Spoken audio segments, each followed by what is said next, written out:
Vamos a hablar ahora con Martín Folgado, de Folgado Semillas. Ellos también están, las firmas han querido ser parte de esta jornada de APRESID. Y bueno, queríamos charlar también con ustedes, ¿no? Porque no solamente el disertante es el protagonista de la charla, también ustedes. Contame cómo ha sido concebida la firma y bueno, y básicamente con qué trabaja Martín. ¿Qué tal? Buenas tardes, muchas gracias por estar y por acompañar, que este tipo de eventos también siempre está bueno más localmente acompañarlos y darle difusión. La empresa Folgado Semillas, yo estoy acá en Bolívar yo soy oriundo de Pehuajó, estoy acá hace ya 12 años, pero con Folgado hace 6, 7 años que estamos. Bien. Tratamos de hacer foco puntualmente en semilla, tenemos varias representaciones de semilla, puntualmente la más fuerte es Hoy Supra, que es la combinación es una nueva marca que nació el año pasado a través de la compra que hizo Don Mario a todo lo que era el semillero KWS. Le compró todo el portfolio de semilla de maíz de KWS, tanto de Argentina como de Brasil, y formó esta nueva marca Supra. Así que bueno, esa es nuestra marca líder, y la realidad que con esa compra, tener hoy a Don Mario en la espalda con lo que representa, hay mucha expectativa alrededor de eso, no solo nuestra interna, sino también se ve por suerte en el mercado, por más que tenemos un año muy particular, pero se ve en el mercado que tener el respaldo de Don Mario avala muchísimo lo que venía haciendo KWS inicialmente, por eso lo terminan comprando, y bueno, y por lo menos hacia adelante proyecta cosas interesantes. ¿Qué tipo de semilla trabaja Martín? Supra es básicamente maíz, sí. Es exclusivamente maíz, tiene un portfolio que fue medio uno de los primeros semilleros KWS en su momento en hacer foco en maíces sileros, entonces tiene un portfolio bien definido de maíces para silo, y después complementa la paleta con híbridos para grano y doble propósito. Y después completamos el año, nosotros tratamos de estar todo el año en contacto con el productor, y es ahí donde empezamos, si querés, diciembre, febrero, marzo, empezamos con forrajeras. Ahí tenemos toda la representación de Barenbroek y de Peman y de algún semillero más, arrancando a acompañar al productor en esa etapa. Ya después, ya marzo, abril, mayo, nos pasamos de lleno a lo que son las precampañas de maíces. Tenés ahí después una brecha con la siembra de fina, que también complementamos con algo de semilla de trigo. Ahora que somos Don Mario, tenemos también las variedades de trigo y de soja de Don Mario, entonces eso también nos amplía un poquito el portfolio. Ya llegado en esta época en la que estamos terminando, agosto, septiembre, de lleno de vuelta con los maíces. Tenemos ahora la ventanita de soja, de vuelta con Don Mario, y ya hacia el final del año complementamos con girasol, el maíz tardío, que en esta zona es muy fuerte.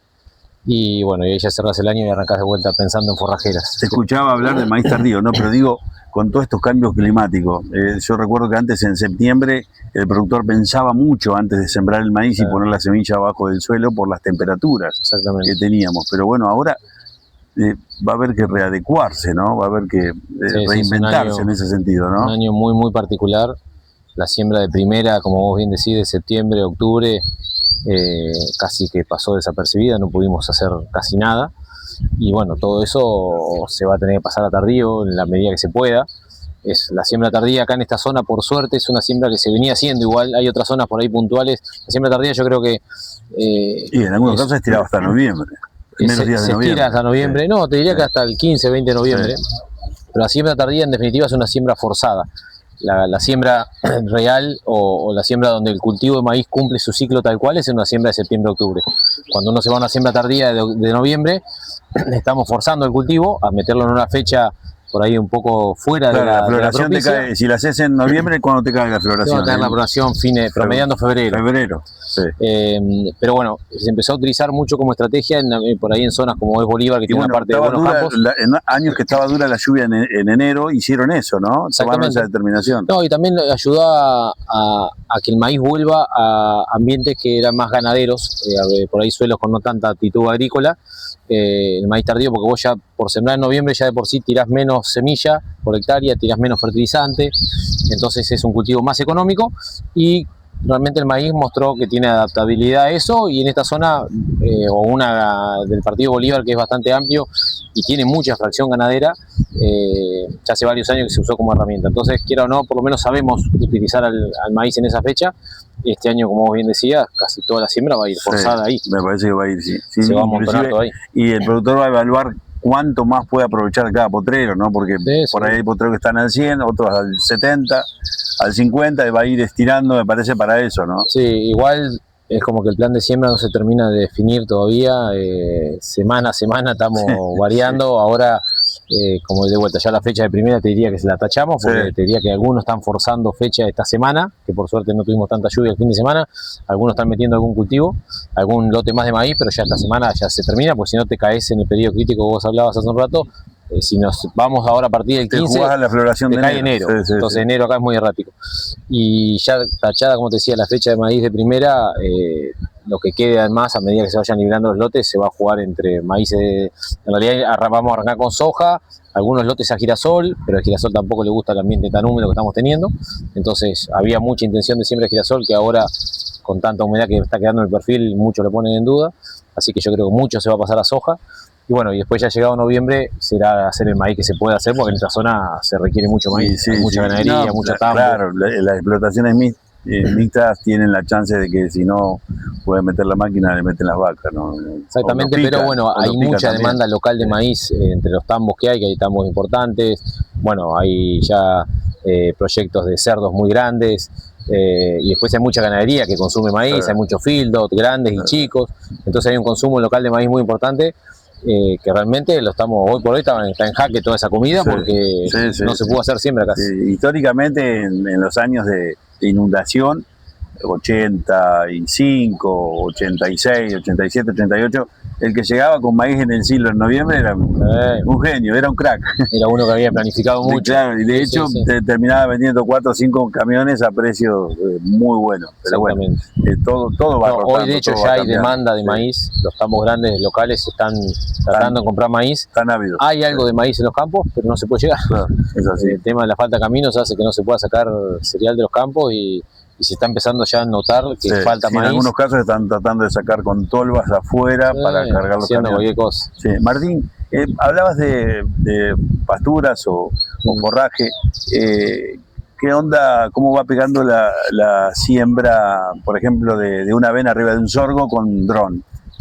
¿Has tenido alguna experiencia? Sí.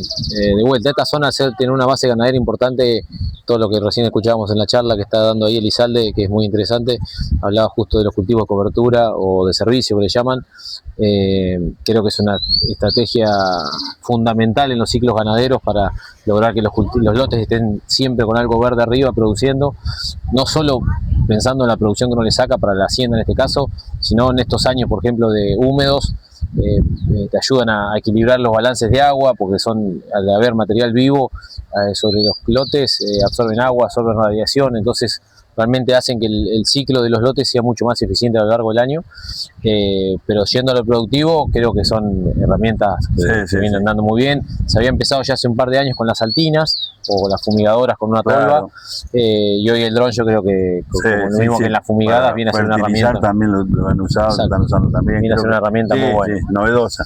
Muy buena, además, y sobre todo muy en ayuda, yo creo, de no romper, tampoco de no romper, y para productores chicos también. Al productor chico le costaba por ahí hacer un cultivo de servicio porque las máquinas no eran tantas y no te llegaban a tiempo, le daban prioridad a los grandes, y hoy los drones, tanto para sembrar, para fertilizar o hasta para fumigar, hoy un productor chico puede acceder a un dron, que ahora que ya está más masificado el tema dron, han bajado valores que son accesibles realmente. Notables. Entonces, hoy se puede comprar un dron, no te lo compran entre dos vecinos y se hacen los lotes de ellos. Ojalá ese espíritu cooperativo les permitiera avanzar en eso, ¿no? Porque, yo creo que va a ir a eso, porque la herramienta es muy buena y es fácil de manejar. Yo no soy muy ducho. Los últimos vienen ya con radares que frenan en el monte, te hacen las cabeceras.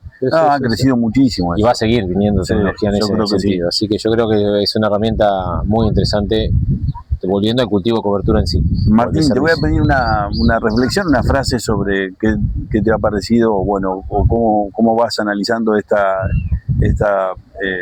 jornada de APRESID junto con el INTA. Siempre tratamos de participar. Yo creo que el INTA de Bolívar es una institución el INTA en general es una institución que labura muy bien, pero el INTA de Bolívar en particular hace varios años que por suerte la verdad que ha mejorado muchísimo su laburo, y hace laburos realmente que ahora son tenidos en cuenta en la zona. los ensayos de maíz, nosotros particularmente siempre tratamos de estar, hacen ensayos de fina, de fertilización, la verdad que se genera mucha información local, que es muy importante, y encima la muestran, después a través de este tipo de jornadas o con algunos revistas informativas que van largando de año en año, te la van mostrando y compartiendo, que eso es lo importante también, que uno tenga acceso a ese tipo de información. La jornada en particular creo que está, como siempre pasa, ¿viste? Está por ahí afectada por el movimiento.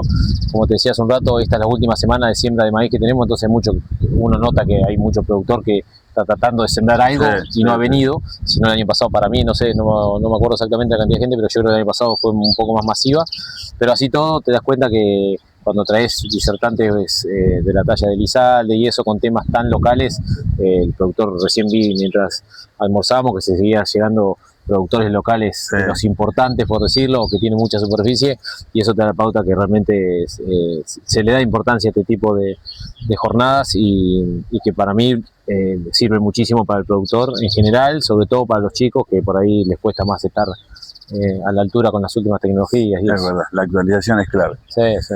Gracias por estos minutos. No, por favor, muchísimas gracias, un gusto. Que anden muy bien. Igualmente. Martín Folgado.